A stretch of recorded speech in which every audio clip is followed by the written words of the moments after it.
Então vamos ler o texto agora, onde Jesus está sendo indagado e ele vai dizer que nós somos deuses. Vocês vão ver que Jesus vai estar citando Salmos 82, versículo 6, que o próprio Deus diz: eu disse, vós sois deuses, só que no caso é Elohim. Aí colocaram como Deus. A palavra Elohim significa atributos de poder a um ser. Então todo aquele que recebe algum tipo de poder de Deus é chamado de Elohim. Os anjos, Jesus, Moisés, Satanás, nós. Entendeu agora? E aí você vai ser liberto dessa falsa doutrina do Deus Trino. Porque quando você lê João 1, lá diz assim: no princípio era o verbo, e o verbo estava com Deus, e o verbo era Deus. Mas quantos Deus tem? Entendeu agora? Então vou ler aqui. João 10, versículo 23 em diante diz assim: andava Jesus passeando no templo, no pórtico do Salomão. Rodearam-o, pois, os judeus e lhe perguntavam: até quando nos deixará perplexos? Até quando vocês vai nos deixar em dúvida? Se tu és o Cristo é o ungido, o Messias, dize-nos abertamente. Então essa é a pergunta. Se você é o Messias, aquele que Moisés disse na lei que viria, o rei de Israel, né, o ungido do Senhor Deus, se você é ele, fala com a gente se você é ou não. Aí Jesus vai responder. Respondeu-lhe Jesus: já vou-lo disse, e não credes. Eu já disse que eu sou, mas vocês não crerem. As obras que eu faço em nome de meu Pai, essas não testemunham de mim. Mas vós não credes, porque não sois das minhas ovelhas. As minhas ovelhas ouvem a minha voz e eu as conheço, e elas me seguem. Eu lhes dou a vida eterna e jamais perecerão, e ninguém as arrebatará da minha mão. Versículo 29 agora. Meu Pai que mais deu, ou seja, o Pai que deu a ele, é maior que todos, inclusive maior que Jesus. Porque Jesus disse: eu subo para o Pai porque o Pai é maior do que eu. Jesus disse: eu subo para o meu Pai e vosso Pai, meu Deus e vosso Deus. Jesus também tem um Deus. Por isso que quando você lê 1 Coríntios 15, você vai ver que todas as coisas foram submetidas por debaixo dos pés do Senhor Jesus. Mas quando diz que todas as coisas lhe foram sujeitas, fica claro que isso não inclui aquele, que no caso é Deus o Pai, que todas as coisas lhe sujeitou e que no final Jesus vai entregar todo o reino ao Pai. Entendeu, irmãos? Por que aqui Jesus está dizendo que o Pai é maior do que todos? Então, vamos lá. Versículo 29, vou repetir. João 10, 29. Meu Pai, que as me deu, é maior do que todos, e ninguém pode arrebatá-las da mão de meu Pai. Olha o versículo 30 agora. Por que eles vão querer apedrejar Jesus? João 10, 30. Eu e o Pai somos um. Pronto. Através desse versículo, João 10, 30, criou-se a unicidade. Que Deus não é mais três pessoas. Agora Deus é uma pessoa que ora se manifesta no Pai, ora no Filho, ora no Espírito Santo. E por mais que exista na Bíblia, façamos. Por mais que Jesus disse: o meu testemunho é verdadeiro porque não sou eu só que estou falando, mas eu, o Pai que me enviou. Então Jesus é mentiroso, né? Porque está dizendo que tinha que ser o testemunho de no mínimo duas pessoas.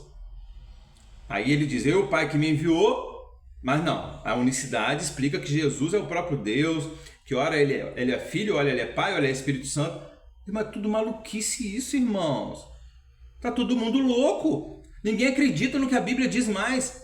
Vão seguindo aí ensinamentos de homem. Por isso que Jesus disse: este povo me honra com teus lábios, mas seu coração está longe de mim, e em vão me adoram ensinando doutrinas que são preceitos de homens.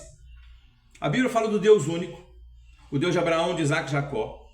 Diz que esse Deus, o Pai, ele amou o mundo de tal maneira que deu o seu Filho, o seu Filho unigênito, para que todo aquele que nele crê não pereça, mas tenha vida eterna. Parece que ninguém consegue entender isso. Então, Jesus está dizendo: eu e o Pai somos um. Mas esquecem de lá no capítulo 17, quando Jesus diz assim, orando ao Pai: Pai, que eles sejam um, assim como nós somos um. Eles em mim e eu em ti, em unidade. É isso que Jesus está dizendo aqui: eu e o Pai somos um em unidade. Não é que ele e o Pai é a mesma pessoa, ou que ele é o próprio Deus junto com o Pai. Não é isso, irmãos. Vamos lá. Versículo 31. Os judeus pegaram então outra vez em pedras para o apedrejar. Disse-lhe Jesus: muitas obras boas da parte de meu Pai vos tenho mostrado. Por qual destas obras ides me apedrejar-me? Aí a liderança religiosa responde. Responderam os judeus: Não é por nenhuma obra boa que vamos apedrejar você, mas pela blasfêmia. Porque sendo tu homem, te fazes Deus a ti mesmo. Aí versículo 34. Tornou-lhe Jesus, não está escrito na vossa lei, eu disse, vós sois deuses? E se a lei chamou deuses aquele a quem a palavra foi dirigida, e a escritura não pode ser anulada, aquele a quem o Pai santificou, que no caso ele, e enviou ao mundo, dizeis vós blasfemo porque eu disse sou filho de Deus? Então o próprio Jesus está dizendo, no Salmos 82, versículo 6. Na lei de vocês não está escrito, vós sois deuses e todos vós filhos do Altíssimo? Então, irmãos, Jesus disse que ele e o Pai eram um. E ele disse, porque ele disse que ele era o filho de Deus, ele estava se fazendo Deus a si mesmo. Então, assim como Jesus é um Elohim, que foi mal traduzido como Deus, Elohim significa atributos de poderão ser. Nós somos chamados na Bíblia de Elohim também, que também nós recebemos, por isso, Jesus disse que nós faríamos coisas maiores do que ele fez, porque tudo que Jesus fazia através do Espírito Santo. Por isso que é importante você assistir nosso vídeo, Espírito Santo, poder de Deus. Vou colocar aqui no final desse vídeo. Assista, irmão, você não vai perder o seu tempo, tenho certeza. Então, Moisés na Bíblia é chamado de Deus quando Deus diz, Moisés, você será como Deus e Arão como a tua boca. Paulo diz, o Deus deste século, chamando Satanás de Deus, cegou o entendimento da humanidade. É porque a palavra Elohim não significa Deus. Significa atributos de poder a um ser. Então espero que você tenha entendido.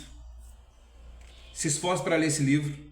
Vai te ajudar a entender a Bíblia de Gênesis ao Apocalipse. Para você receber o livro em e-book. A gente pede apenas uma contribuição para o crescimento do ministério, mas se você não puder, não tem problema, você vai ler do mesmo jeito. Anota aí o zap para você pedir o livro. DDD 24 988376471. Vai estar aqui na descrição, tá? No primeiro comentário também. Então, espero que você tenha entendido que a palavra Elohim foi mal traduzida pelos teólogos. Ela não significa Deus. São atributos de poder a um ser. E nessa esfera tem um monte de Deus na Bíblia. Por isso que Paulo vai dizer em 1 Coríntios 8, versículo 4 ao 7. Quanto ao comer das coisas sacrificadas aos ídolos, sabemos que o ídolo nada no mundo e que não há outro Deus senão um só. Ele vai dizer quem é. Ainda que haja muitos deuses, quer no céu, quer na terra, como de fato há muitos deuses e muitos senhores, todavia para nós, 1 Coríntios 8, versículo 6 agora, todavia para nós, para mim também, só há um Deus, vírgula, o Pai, e um só Senhor Jesus Cristo. Aí ele continua. Mas nem em todos há esse conhecimento. Conhecimento de quê? De que Deus é um, é o Pai. Mas nem todos há esse conhecimento por quê? Porque alguns até agora comem com a consciência do ídolo. E vão comer no mundo espiritual doutrinas. Você precisa assistir o nosso vídeo. Isaías 28, regra de interpretação. Então, porque alguns até agora comem com a consciência do ídolo. O que é comer com a consciência do ídolo? A Bíblia está te dizendo que só há um Deus, o Pai, e um só Senhor Jesus Cristo. Mas o ídolo que você segue, a religião que você segue, te ensina que Deus é formado por 3 pessoas. O Deus Pai, o Deus Filho e o Deus Espírito Santo. E aí Jesus continua. E a sua consciência sendo fraca, fica contaminada. Aí você vai entender por que Jesus disse que contamina o homem não é o que entra na boca, sim o que sai. Então você está sendo contaminado dentro de um sistema corrupto, dominado pela Jezabel. A palavra Jezabel significa casta, casta de demônios. Assim como a Jezabel influenciava as decisões do rei Acabe no passado, hoje a casta tem influenciado grande parte da liderança religiosa, que são os reis Acabes que dominam sobre o povo de Deus hoje na terra. Então assista também o nosso vídeo. Jezabel, mulher ou potestade. E o vídeo também, Apocalipse 144.000. Você pode ser um deles. Então, mais uma vez, muito obrigado você que me acompanhou no vídeo até agora. Não esquece de dar o seu like, se inscrever no canal, faça algum comentário. Isso ajuda o YouTube a entender que o vídeo foi relevante e encaminha esse vídeo para outros irmãos. E que Deus possa abençoar você e a sua família em nome de Jesus. Amém.